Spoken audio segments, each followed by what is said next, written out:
on that, Secretary Blinken has specifically accused China of genocide for its treatment of the Uyghurs. But Blinken didn't point to any mass killing there. According to Euromed Monitor, 4% of the entire population of the Gaza Strip is now dead or injured. In just 90 days, 65,000 tons of munitions have been dropped on the Gaza Strip, 3 times what was dropped on Hiroshima. You have evidence of industrial-style killing. The South African legal team presented 20 minutes straight of statements on the record by Israeli leadership expressing the intent to commit genocide, for example, referring to the Palestinian population as Amalek. So how can you explain this discrepancy between Secretary Blinken accusing China explicitly of genocide with no mass killing, presenting no evidence of the mass killing of Uyghurs, and then dismissing out of hand the potential that Israel could be committing genocide in the Gaza Strip, calling it unfounded? How do you explain this discrepancy?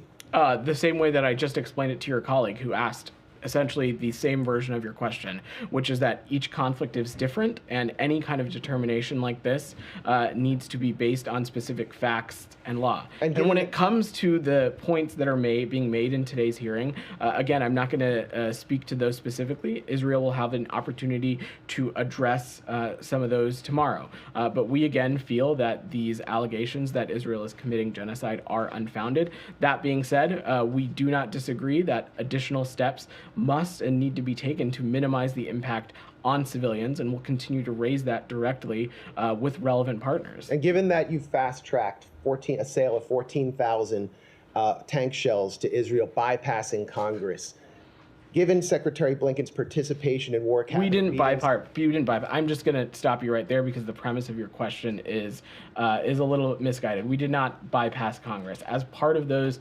as part of that, there is appropriate congressional notification that happens, and we complied with those appropriately. Okay, more and more members of Congress are demanding oversight because they're not getting adequate oversight. But no one disputes that the U.S. is isolated in protecting Israel as it conducts this operation, as it calls it, in Gaza. No one disputes the direct U.S. role. So the question is, does Secretary Blinken, who went to Israel first, declaring he was there as a Jew, identifying with the ethno-religious character of this state, which is now standing accused of the potential to commit genocide, is Secretary Blinken concerned that ruling in favor of South Africa in this case could set the stage for his own prosecution or that of your colleagues? I'm just not going to get ahead of hypotheticals, and you probably shouldn't either. Jackson.